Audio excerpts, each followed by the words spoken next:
kembali mencari cinta, cinta bersemi saat pandemi. Masker dan vaksin mengikat janji, janji setia, setia abadi. Masker, vaksin, kau duet sejati. Ayo masker, ayo vaksin, tiada yang dapat merenggut sehatmu. Masker, vaksin, kau duet sejati. Ayo masker, ayo vaksin, tiada yang dapat merenggut sehatmu.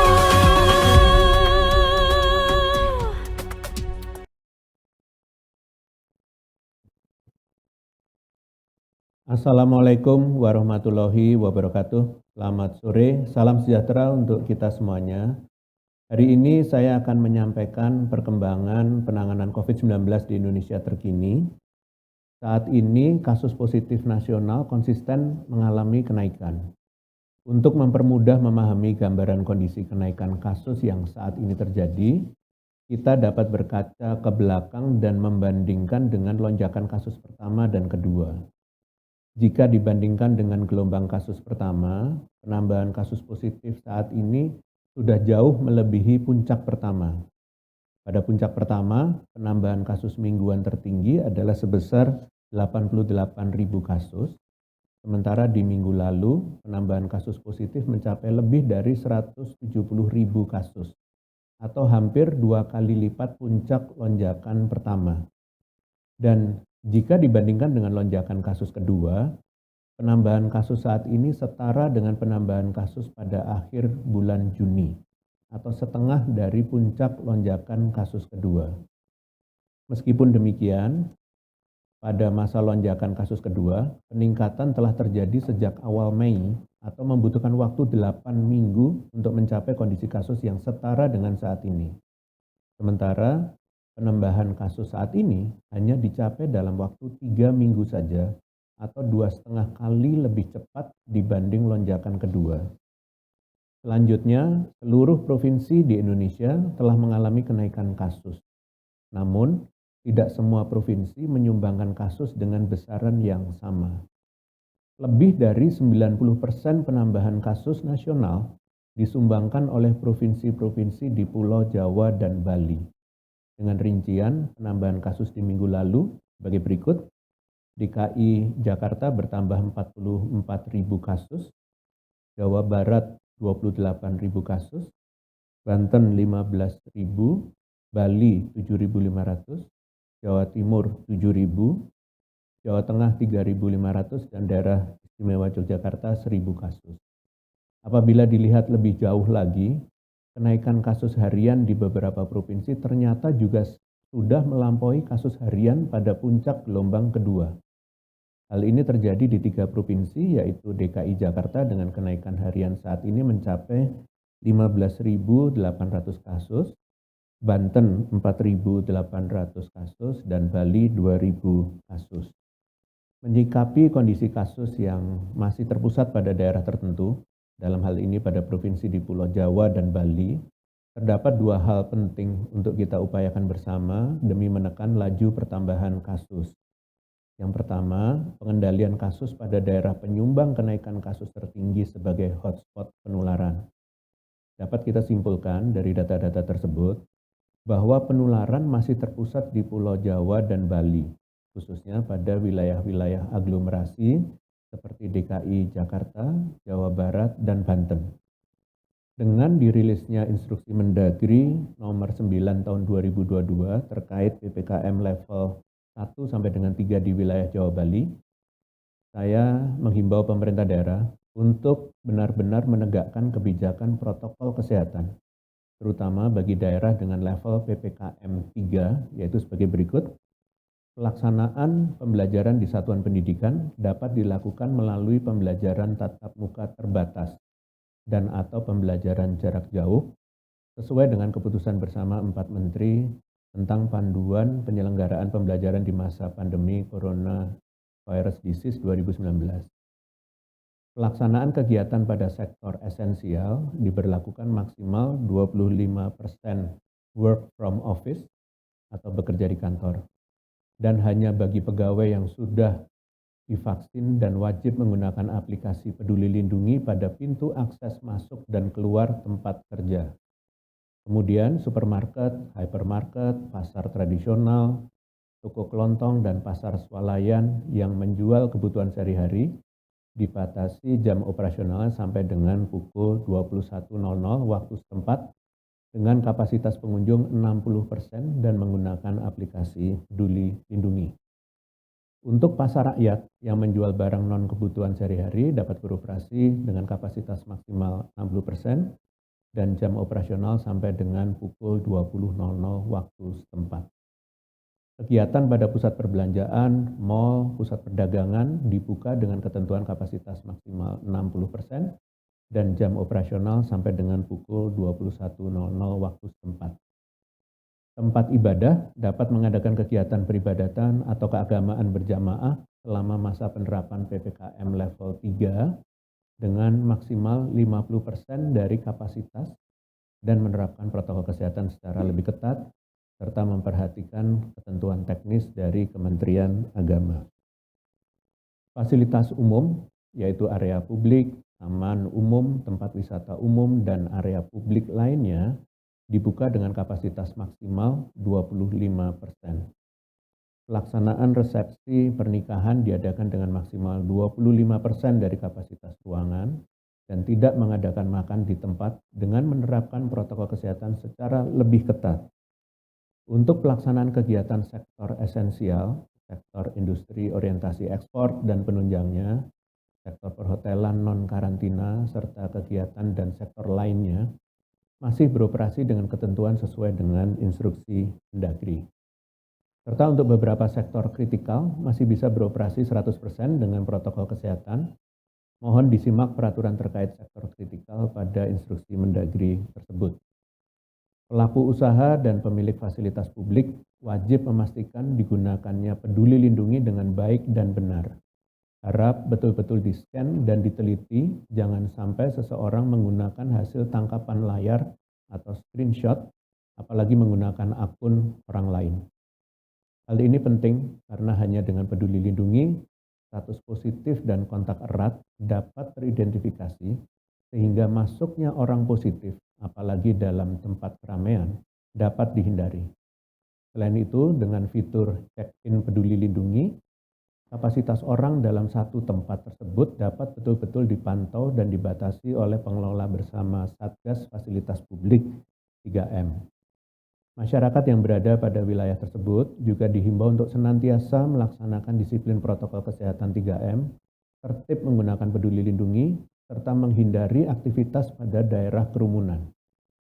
Masyarakat juga dimohon untuk tidak takut teridentifikasi positif, bahkan sampai menghindari dites rapid atau PCR. Terinfeksi COVID dan teridentifikasi positif pada rapid test dan PCR bukan merupakan hal yang tabu. Semakin cepat seseorang diketahui positif, justru semakin penularan dapat dicegah dan perawatan dapat dilakukan sejak dini. Terlebih, sudah sering terjadi yang kita tulari adalah orang di sekitar kita yang kita kasihi, terlebih kelompok rentan, hingga menyebabkan kematian. Yang kedua, pengendalian mobilitas agar kasus pada daerah hotspot tidak meluas. Pengendalian kasus pada daerah hotspot di Jawa Bali, terutama pada wilayah aglomerasi seperti DKI Jakarta, Banten, dan Jawa Barat, menentukan perlindungan terhadap wilayah lain yang kasusnya belum tinggi. Sebab, sedikit saja lolosnya orang positif dari daerah hotspot dapat berkontribusi atas naiknya kasus di daerah lain. Sehingga testing merupakan penentu mobilitas yang aman. Karena hanya dengan testing kita dapat mengenali orang yang positif. Dengan demikian, masyarakat yang terpaksa bepergian dari daerah hotspot ke daerah lainnya sebelumnya wajib melakukan rapid test atau PCR untuk memastikan dirinya tidak terinfeksi. Sesuai dengan aturan Satgas dan Kementerian Kesehatan, orang yang positif wajib menjalani masa isolasi dan tidak boleh bepergian ke wilayah lainnya. Mohon masyarakat menyadari bahwa tindakan demikian membahayakan banyak orang, terlebih kelompok rentan di sekitar kita yang berisiko meninggal akibat COVID. Untuk itu, ketersediaan rapid antigen dan PCR dengan akurasi yang tinggi menjadi penting untuk diupayakan. Pemerintah melalui Kementerian Kesehatan telah melakukan pemeriksaan mutu eksternal berupa kalibrasi dan optimasi alat dan bahan setiap 3 bulan untuk menjamin akurasi alat yang digunakan. Masyarakat juga dihimbau untuk bijak memilih laboratorium pemeriksaan yang rutin melakukan kalibrasi dan hasilnya akurat. Pengendalian mobilitas dari daerah hotspot ini tidak hanya berlaku antar provinsi atau antar pulau, melainkan juga utamanya antar wilayah dalam area aglomerasi. Sehingga pengecekan kelayakan pelaku perjalanan melalui scan peduli lindungi serta penegakan disiplin protokol kesehatan harus diterapkan dengan ketat pada setiap moda, baik melalui pesawat, kapal, maupun berbagai transportasi darat. Selanjutnya, yang perlu menjadi kewaspadaan pada saat kasus mulai meningkat adalah tingkat perawatan di rumah sakit. Dalam hal ini, keterisian tempat tidur pertanggal 7 Februari 2022, persentase BOR nasional adalah 24,77%. Dengan demikian, terdapat 4 provinsi yang persentase BOR-nya sudah di atas angka nasional secara berurutan, yaitu Jawa Barat dengan BOR 32%, diikuti dengan Banten 39%, dan kemudian Bali dengan BOR 45%. Terlebih lagi di Bali terjadi tren kenaikan kasus perawatan di rumah sakit yang lebih cepat dibandingkan pada provinsi lainnya. Serta DKI Jakarta dengan angka keterisian tempat tidur yang bahkan sudah melebihi 60% dan berada pada angka 66%. Seperti yang telah saya sampaikan pada konferensi pers sebelumnya, pemerintah telah menyusun strategi dalam menangani naiknya tingkat perawatan akibat COVID-19 dengan pengkategorisasian perawatan berdasarkan gejala pasien. Pasien tanpa gejala dan gejala ringan dapat melakukan isolasi, baik isolasi mandiri maupun isolasi terpusat, seiring dengan pemanfaatan fasilitas telemedicine dengan layanan konsultasi dan obat gratis. Sementara pasien yang tidak memenuhi syarat untuk isolasi mandiri, serta pasien dengan gejala sedang dan berat dirawat ke rumah sakit rujukan. Oleh sebab itu, saya mohon kepada seluruh pemerintah daerah, terutama Jawa Barat, Banten, Bali, dan DKI Jakarta, untuk segera menyiapkan fasilitas isolasi terpusat, serta segera mengkonversi ketersediaan tempat tidur pada rumah sakit rujukan apabila diperlukan. Fasilitas isolasi terpusat penting agar pasien tanpa gejala dan gejala ringan sekalipun dapat dipantau kondisinya dan dirawat dengan baik, serta segera dipindahkan ke rumah sakit rujukan apabila mengalami perburukan gejala. Ingat, gejala ringan pun berpotensi menimbulkan dampak jangka panjang apabila tidak segera ditangani dengan baik dan tuntas. Di sisi lain, rumah sakit rujukan sama pentingnya untuk menyelamatkan mereka yang lansia, komorbid, serta pasien bergejala sedang hingga berat yang memerlukan perawatan dan tindakan medis. Sebagai penutup, angka kematian sampai saat ini masih dapat dipertahankan tetap rendah, yaitu sebesar 244 korban jiwa di minggu terakhir. Angka kematian ini 8 kali lebih kecil dibandingkan dengan gelombang pertama dengan kematian sebesar 2.000 orang dan 24 kali lebih kecil dibandingkan setengah puncak gelombang kedua sebesar 6.000 orang. Meskipun demikian, nyawa tetaplah nyawa yang berharga. Saya percaya apabila kita segera menurunkan kasus, angka kematian dapat kita tekan hingga tidak ada satupun orang meninggal. Untuk itu, setiap kita memiliki peran tanggung jawab yang sama pentingnya untuk mencegah jangan sampai satu orang pun tertular. Khususnya bagi masyarakat yang berada dalam wilayah kenaikan kasus yang tinggi, mohon untuk tetap disiplin memakai masker, mencuci tangan, dan menjaga jarak. Dimohon pula untuk tidak menyelenggarakan berbagai kegiatan yang menyebabkan kerumunan seperti perayaan dan acara keluarga. Selanjutnya, saya akan mencoba menjabarkan beberapa strategi pengendalian yang seharusnya dapat kita optimalisasi kembali. Walaupun strategi-strategi yang akan disampaikan ini sudah berulang kali digaungkan, namun menjadi disampaikan ulang agar masyarakat betul-betul memahami pentingnya menjalankan berbagai strategi ini secara simultan. Terkini fakta dan data di lapangan menunjukkan bahwa pertama, angka reproduction rate seluruh pulau di Indonesia per minggu ini seluruhnya sudah berada di atas angka 1, yaitu dari 1,02 sampai dengan 1,12, di mana artinya penularan masih ada dan terjadi di komunitas dengan pola penambahan kasus berlipat atau eksponensial. Angka ini perlu diamati selama 2 minggu ke depan sebelum bisa menjustifikasi dengan objektif bahwa secara kondisi penularan cukup mengkhawatirkan sebagai dasar penyesuaian kebijakan. Yang kedua, banyaknya kasus harian di beberapa daerah yaitu Banten, DKI Jakarta, dan Bali bahkan melampaui pola kenaikan pada periode gelombang kedua yang dipicu varian Delta. Hal ini berpotensi memunculkan gelombang kasus baru di Indonesia. Dan yang ketiga, terjadi tren kenaikan rawat inap di rumah sakit secara konsisten sejak tanggal 21 Januari 2022. Jika tidak segera diantisipasi, maka dapat menyebabkan peningkatan keterisian rumah sakit dan fasilitas kesehatan lainnya. Keempat, yaitu nampak persentase penyumbang kematian banyak disumbangkan oleh orang dengan usia lanjut, pengidap komorbid, dan orang yang belum divaksinasi. Jika angka kematian terus memuncak, maka hal ini berpeluang menyebabkan peningkatan kebutuhan alat, material, dan obat-obatan COVID-19 dalam jumlah besar. Dalam menghadapi kondisi saat ini yang cukup genting, maka perlu adanya penguatan garda agar jumlah kasus tidak semakin banyak dan berbuntut kepada efek lainnya seperti meningkatnya angka rawat inap maupun kematian. Untuk itu, menimbang kondisi yang terjadi saat ini di lapangan, perlu kembali dievaluasi dan ditingkatkan implementasinya, yaitu melalui pertama, disiplin menjalankan protokol kesehatan dan secara sukarela melengkapkan dosis vaksinasi. Kita bisa lihat bahwa orang yang patuh protokol kesehatan masih bisa terkena. Untuk itu kita perlu mengevaluasi kedisiplinan secara kolektif termasuk melengkapinya dengan vaksinasi untuk bisa saling menjaga.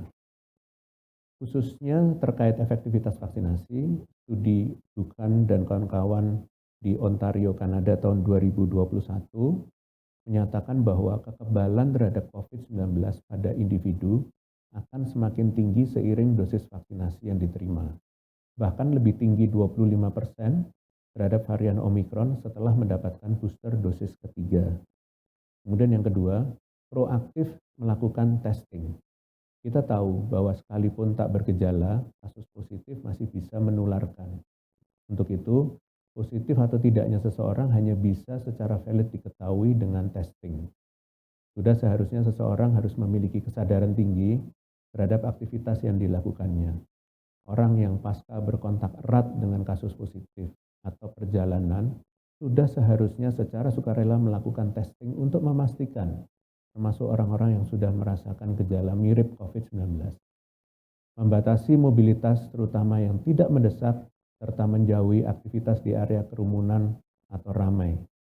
Perlu diingat bahwa semakin jauh kita berpindah tempat, maka semakin besar peluang kita bertemu banyak orang, begitu juga ketika beraktivitas di tempat ramai.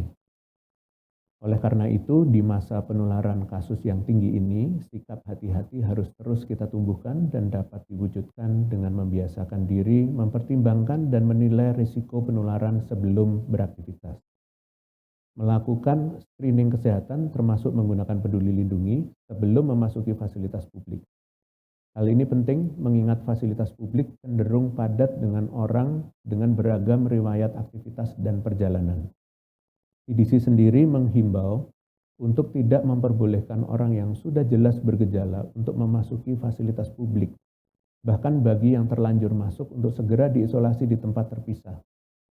Dengan demikian, mencegah penularan di dalam fasilitas publik, maka harus dipastikan seluruh orang yang bisa masuk ialah orang yang benar-benar sehat. Sebagai penutup, saya akan menjelaskan beberapa update lainnya terkait penanganan COVID-19 yang dilakukan oleh pemerintah. Dalam seminggu terakhir, pemerintah telah mengeluarkan beberapa kebijakan terbaru, di antaranya Surat Edaran Menteri Agama Nomor 4 Tahun 2022 yang mengatur pembaharuan aturan ibadah secara kolektif atau jemaah di masa pandemi. Dengan rincian sebagai berikut, kapasitas jemaah yang diperbolehkan yaitu untuk daerah dan PPKM level 3 dapat diikuti 50% dari kapasitas atau paling banyak 50 orang. Daerah dengan PPKM level 2 dapat diikuti 75% dari kapasitas atau paling banyak 75 orang. Dan daerah dengan PPKM level 1 dapat diikuti 75% dari kapasitas. Saya juga mengingatkan meski masih diperbolehkan untuk beribadah dengan jemaah, protokol kesehatan pada prosesi ibadah harus dilakukan secara lebih ketat. Selanjutnya telah dirilis Instruksi Menteri Dalam Negeri Nomor 8 Tahun 2022 yang mengatur pelaksanaan official pre-season test yang akan dilakukan tanggal 11 sampai dengan 13 Februari 2022 dan Mandalika MotoGP pada tanggal 18 sampai dengan 20 Maret 2022. Instruksi ini akan mengatur standar protokol kesehatan yang dilakukan serta berisi himbauan khusus yang harus dijalankan oleh pemerintah kota dan kabupaten setempat terkait cakupan vaksinasi, kapasitas penonton, kesiapan fasilitas kesehatan, dan lain-lain. Kemudian, Instruksi Menteri Dalam Negeri Nomor 9 Tahun 2022 terkait PPKM level 1 sampai dengan 3 di wilayah Jawa Bali yang dilaksanakan dalam seminggu ke depan dengan rincian untuk Provinsi DKI Jakarta, seluruh kota wajib menjalankan PPKM level 3. Untuk Provinsi Banten, seluruh kabupaten kota wajib menjalankan PPKM level 3 kecuali Kabupaten Lebak yang harus menjalankan PPKM level 2. Untuk Provinsi Jawa Barat, Kota Cirebon, Kota Bogor, Kota Bekasi, Kota Bandung, Kota Depok, Kota Cimahi, Kabupaten Bogor, Kabupaten Bekasi, Kabupaten Bandung Barat, Kabupaten Bandung, dan Kabupaten Sumedang wajib menjalankan PPKM level 3. Kabupaten Sukabumi, Kabupaten Pangandaran, Kota Banjar, dan Kabupaten Cianjur wajib menjalankan PPKM level 1, sedangkan kabupaten kota lainnya wajib menjalankan PPKM level 2. Untuk Provinsi Jawa Tengah, Kota Tegal wajib menjalankan PPKM level 3, Kabupaten Temanggung, Kabupaten Kudus, Kota Semarang, Kota Salatiga, Kabupaten Kendal, Kabupaten Semarang, Kabupaten Jepara, Kabupaten Grobogan, Kabupaten Blora, Kabupaten Batang, dan Kabupaten Demak wajib menjalankan PPKM level 1. Sedangkan kabupaten kota lainnya wajib menjalankan PPKM level 2. Untuk Provinsi Daerah Istimewa Yogyakarta, seluruh kabupaten kota wajib menjalankan PPKM level 3. Untuk Provinsi Jawa Timur, Kota Kediri dan Kabupaten Pamekasan wajib menjalankan PPKM level 3. Kemudian Kabupaten Trenggalek, Kabupaten Ponorogo, Kabupaten Pacitan, Kabupaten Ngawi, Kabupaten Magetan, Kabupaten Madiun, Kota Probolinggo, Kota Blitar, Kabupaten Kediri, Kabupaten Blitar, Kabupaten Tuban, Kabupaten Sumeneb, Kabupaten Probolinggo, Kabupaten Pasuruan, dan Kabupaten Bojonegoro wajib menjalankan PPKM level 1. Sedangkan kabupaten kota lainnya wajib menjalankan PPKM level 2. Dan terakhir untuk Provinsi Bali, seluruh kabupaten kota wajib menjalankan PPKM level 3. Kemudian terkait perkembangan vaksinasi pertanggal 7 Februari 2022 kemarin, kurang lebih telah disuntikkan sebanyak 186 juta dosis vaksinasi pertama, 131 juta dosis vaksinasi dosis kedua, dan 5 juta dosis vaksin ketiga. Badan POM juga telah menerbitkan izin penggunaan darurat atau Emergency Use of Authorization bagi vaksin Sinopharm sebagai vaksin booster.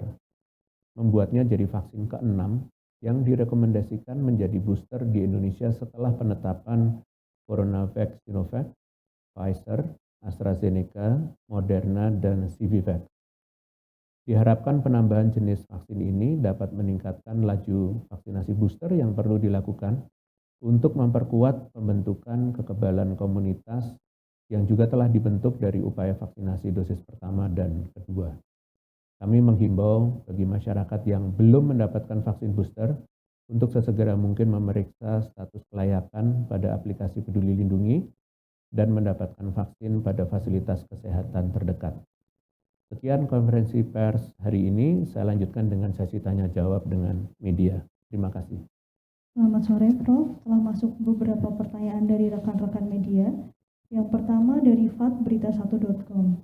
Menkes Budi Gunadi Sadikin menyebutkan 3 provinsi di Indonesia, yaitu DKI Jakarta, Banten, dan Bali, memiliki kasus COVID-19 dengan varian Omikron sudah melebihi kasus COVID-19 pada saat varian Delta menginfeksi pada periode Juni-Agustus 2021. Apakah ketiga daerah sudah dapat disebut telah memasuki gelombang ketiga COVID-19? Apa saja parameternya? Lalu apakah benar bahwa selama Ramadan pada April dan Idul Fitri pada awal Mei, COVID sudah landai? Terima kasih. Baik, terima kasih berita1.com. Pada prinsipnya, untuk bisa menjustifikasi adanya gelombang baru kasus COVID-19, pemerintah masih harus terus memantau tren kasus selama beberapa waktu ke depan, beriringan dengan evaluasi level PPKM secara berkala, dengan parameter penilaian diantaranya transmisi komunitas, kapasitas respons, dan laju vaksinasi per kabupaten kota. Sedangkan terkait kondisi kasus, diharapkan dapat menurun segera, bahkan sebelum periode Ramadan dan Idul Fitri. Tujuan ini akan dapat dicapai jika kita bersama-sama memaksimalkan kembali upaya-upaya pencegahan penularan COVID-19 sebagaimana yang sudah saya sampaikan juga dalam konferensi pers pada sore hari ini. Terima kasih. Untuk pertanyaan kedua dari Fitri Liputan6.com dan Firna Antara. Bagaimana tanggapan Satgas mengenai viralnya wisatawan positif COVID-19 yang gagal ke Bali malah jalan-jalan keliling Malang? Terkait hal itu, bagaimana pengawasan Peduli Lindungi di tempat-tempat publik agar pengunjung yang positif COVID-19 dipastikan tidak berkeliaran, mengingat kasus COVID-19 juga sedang naik. Baik, terima kasih Liputan6.com dan Antara. Melihat kondisi ini, kami amat prihatin karena masih saja ada orang yang menyepelekan penularan COVID-19 bahkan sedang tinggi dalam 2 minggu terakhir. Kita perlu mengesampingkan ego kita terlebih dahulu untuk keselamatan bersama. Selain kesadaran yang harus tinggi dari masyarakat, pemerintah setempat termasuk penyelenggara wisata sebagai penanggung jawab fasilitas publik untuk betul-betul melakukan screening kesehatan karena dapat mencegah penularan yang tinggi di tengah kondisi alamiah fasilitas publik yang cenderung padat. Untuk pemerintah daerah juga harus memberikan sanksi yang memberikan efek jera pada masyarakat karena sudah 2 tahun berjalan pandemi. TNI, Polri, Pemda perlu menegakkan peraturan agar kita semua bisa produktif dan aman COVID. Terima kasih. Pertanyaan terakhir dari Fitri Liputan6.com. Bagaimana update penguatan protokol kesehatan tenaga kesehatan menghadapi kenaikan kasus COVID-19? Terima kasih Liputan6.com. Khusus proteksi untuk tenaga kesehatan, Kementerian Kesehatan bersama dengan BNPB terus berusaha memenuhi ketersediaan sarana dan prasarana pendukung baik untuk optimalisasi perawatan pasien maupun perlindungan tenaga kesehatan yang bertugas seperti pemberian alat pelindung diri level 1, 2, dan 3 berdasarkan besar peluang kontak dengan kasus positif. Untuk itu, dimohon bagi seluruh masyarakat, khususnya tenaga kesehatan yang bekerja di rumah sakit, untuk ekstra hati-hati dengan disiplin menggunakan alat pelindung diri sesuai pedoman profesi yang telah ditetapkan. Selain itu, dihimbau juga untuk pihak rumah sakit memastikan betul bahwa tenaga kesehatan dapat bekerja dengan ritme yang manusiawi untuk mencegah kemunculan burnout atau kelelahan. Terima kasih. Dengan demikian, konferensi pers pada sore hari ini berakhir. Terima kasih atas perhatiannya. Selamat sore. Wassalamualaikum warahmatullahi wabarakatuh.